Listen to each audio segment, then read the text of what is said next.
청년부 여러분 반갑습니다. 이제 신약 성경도 이제 막바지에 다다르고 있어요. 여러분 끝까지 힘내시기를 바랍니다. 우리가 이번 신약 성경 잘 완주하고 구약 성경까지 2025년 하나님의 말씀을 통해서 도전받고 변화받고 놀라운 은혜를 경험하는 그런 우리 청년부가 되었으면 좋겠습니다. 지난번 우리는 바울의 편지를 나누었죠. 갈라디아서부터 이제 빌레몬서까지 이렇게 바울의 서신서들은 제목이 수신자의 이름을 따랐어요.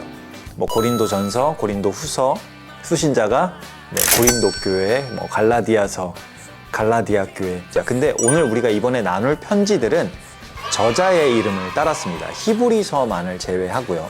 우리가 나눌 편지들은 총 8개의 편지인데 히브리서, 야고보서, 베드로전서, 베드로후서, 요한 1서, 요한 2서, 요한 3서, 그리고 유다서까지.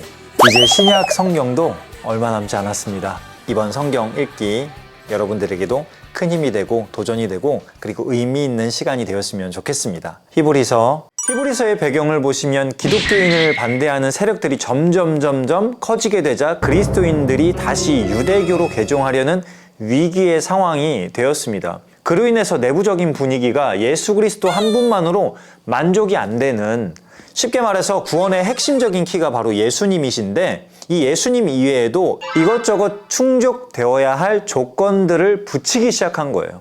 교회에 오는데 그래도 옷은 정장을 입어야 하지 않겠냐? 대표자가 염색은 좀 아니지 않나? 찬양 인도자라 하면 그래도 음악적 지식은 갖추어져야 하지 않냐? 그 정도 직분이 됐으면 헌신은 적어도 이 정도는 해야 되지 않냐? 이렇게 비본질적인 것에 시선을 돌리기 시작한 겁니다. 왜요? 기독교를 반대하는 세력은 점점 커져가는데 다시 유대교로 바꾸려는 사람들은 늘어가는데 우리도 유대교처럼 다른 종교처럼 그래도 달라져야 되는 거 아니야? 정말 예수님만으로 괜찮을까라는 의구심과 그들이 직면한 문제가 있었던 거예요. 히브리서는 지나치게 종교적인 그리스도인들, 곧 예수께 이러저러한 것들을 덧붙이는 그리스도인들을 위해서 쓴 편지입니다. 지나친 종교 행위는 좋지 않습니다. 하나님, 믿음과 순종, 사랑과 예배는 아무리 많이 추구해도 지나치지 않습니다. 그러나 우리가 하나님을 이롭게 해드리려는 그 마음으로 행하는 노력들, 이른바 종교 행위들은 아무리 선의에서 나온 것이라 해도 하나님께서 우리를 위해 행하시는 일을 가로막을 수 있다라는 겁니다. 언제 어디서나 핵심은 하나님께서 이미 행하신 일, 하나님께서 지금 행하고 계신 일, 그리고 장차 그분이 행하실 일이 핵심입니다. 하나님의 일에서 우리의 역할은 믿음을 실천하는 거예요.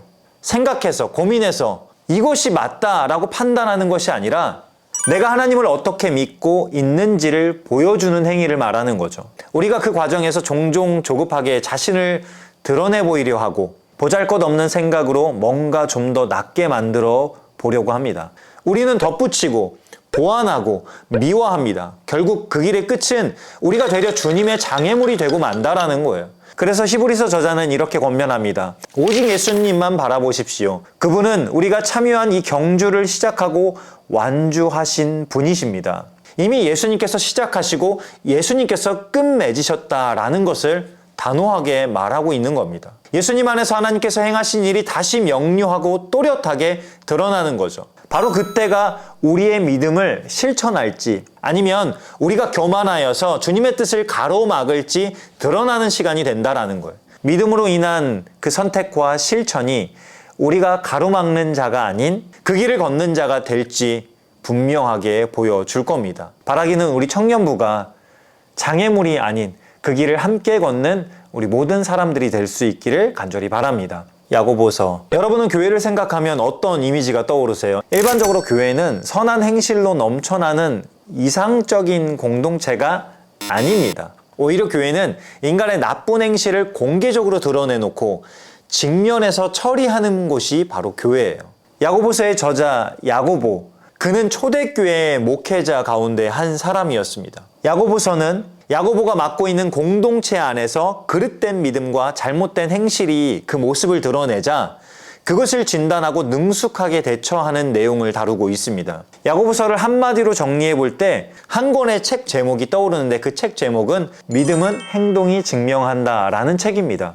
우리가 교회를 다니다 보면 믿음에 대한 이야기를 참 많이 하고 듣게 되는데, 야고보서는 행함이 없는 믿음은 믿음이라 부를 수 없고 믿음에는 행함이 따라야 한다 강조합니다. 저자인 야고보가 말하는 참된 믿음에 대한 행동은 시험을 이겨내고 하나님의 말씀에 순종하고 행하는 사람들을 만들어내며 어떤 편견도 품지 않으며 나의 혀를 제어하고 지혜롭게 처신하며 악을 대적할 힘을 생기게 하며 오실 주님을 인내하면서 기다리도록 해주는 그러한 실천적인 믿음을 말하고 있는 겁니다.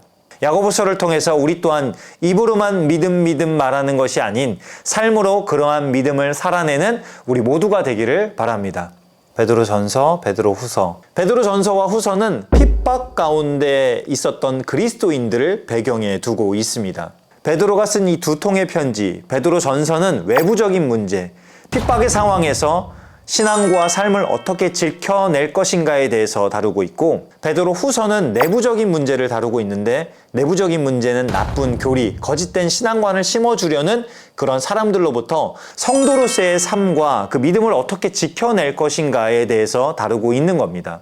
베드로는 담대한 확신을 가지고 있으면서도 자신을 내세우지 않는 예수 그리스도의 종으로서의 모습을 편지를 통해서도 확실하게 보여주고 있습니다. 베드로의 삶은 예수님의 부활 이후 극적으로 변화했어요.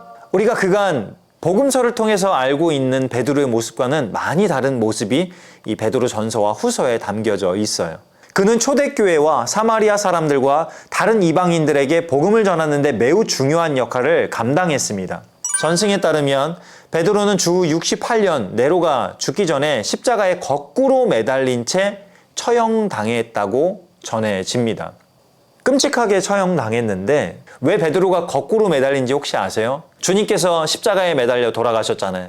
그런데 베드로도 십자가에 달려 이제 죽게 되었을 때 내가 주님과 같은 모습으로 죽을 수 없다 하여서 자신을 거꾸로 매달아 달라 이야기하였고, 그로 인해 베드로가 십자가에 거꾸로 매달렸다라는 그런 전승이 있습니다. 과거 베드로의 모습을 보면 예수님께서 잡히시던 밤 주님을 3번이나 부인했던 베드로가 부활하신 주님을 만난 이후 그의 삶은 이렇게 확신에 찬 모습으로 끝까지 마감하였던 그런 기록을 듣게 되는 거죠. 그가 그토록 확신하던 복음의 증언과 삶을 베드로 전서와 후서를 통해서 우리 또한 깨닫고 도전받는 그런 시간이 되길 바랍니다. 어떠한 상황 속에서도 주님만을 따랐던 이 흔들리지 않는 그의 믿음과 그의 확신, 그가 갖고 있었던 이 복음에 대한 이 진실한 마음이 우리의 삶에도 변치 않는 그런 지침이 되기를 간절히 소망합니다. 요한 1서, 요한 2서, 요한 3서. 대개 사람들이 삶을 망치는 이유가 가장 정의하기 어려운 사랑, 그리고 하나님에 대해서 이 두 가지 문제 가운데 한쪽 또는 양쪽에서 실패하거나 그 문제와 관련해서 어리석게 처신하거나 속 좁게 행동했기 때문이라는 거예요. 기독교의 기본적인 성경적 확신은 이 두 주제가 서로 밀접하게 연결되어져 있다라는 거예요. 요한 1서와 2서, 3서 말씀을 통해서 하나님을 바르게 섬기려면 제대로 사랑하는 법을 익혀야 하고, 제대로 사랑하려면 하나님을 바르게 섬겨야 함을 배울 수 있습니다. 우리는 이 사실을 반드시 알아야 하는데 하나님과 사랑은 따로 떼어놓고 생각할 수 없다라는 사실이에요.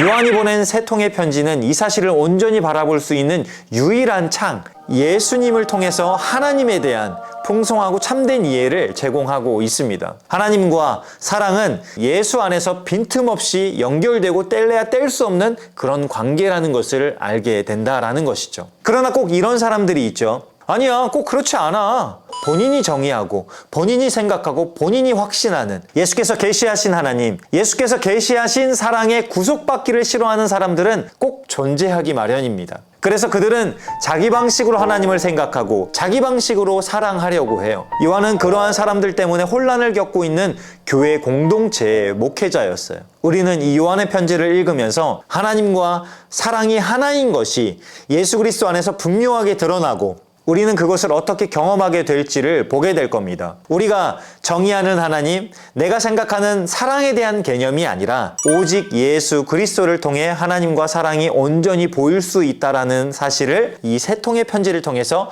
우리도 배울 수 있게 되기를 간절히 바랍니다. 유다서를 이렇게 정의했으면 좋겠는데, 오염된 그릇을 깨끗하게 하는 방법은 계속해서 맑은 물을 부어주는 겁니다. 유다서는 교회 안에 거짓 교사들, 즉 복음을 파괴하려는 사람들로 인한 위협으로부터 그리스도인들의 올바른 처신은 무엇인지에 대해서 아주 강력하게 증거하고 있습니다. 우리가 삶을 살아가다 보면 우리의 작은 믿음 하나 지키는 것이 얼마나 어려운 일인지를 실감하게 됩니다. 우리가 기억해야 할 것은 초대교회 때도 지금도 그리고 앞으로도 문제는 항상 있을 것인데, 그런데 그것이 여전히 문제로 남아서 어려움 가운데 자신을 방치하는 사람이 있는 반면 그것이 더 이상 문제로 여겨지지 않는 사람들도 존재한다라는 사실입니다. 계속 찾아오는 이 파도에 넘어지고 빠지고 물먹어 괴로워하는 그런 인생이 아닌, 그것을 딛고 일어서려 애쓰다가 결국 그 파도를 넘어선 그런 인생을 살아갈 수 있는 우리 청년부가 되기를 간절히 바랍니다. 자, 히브리서부터 유다서까지 기대하는 마음으로 우리 다 함께 읽어봅시다.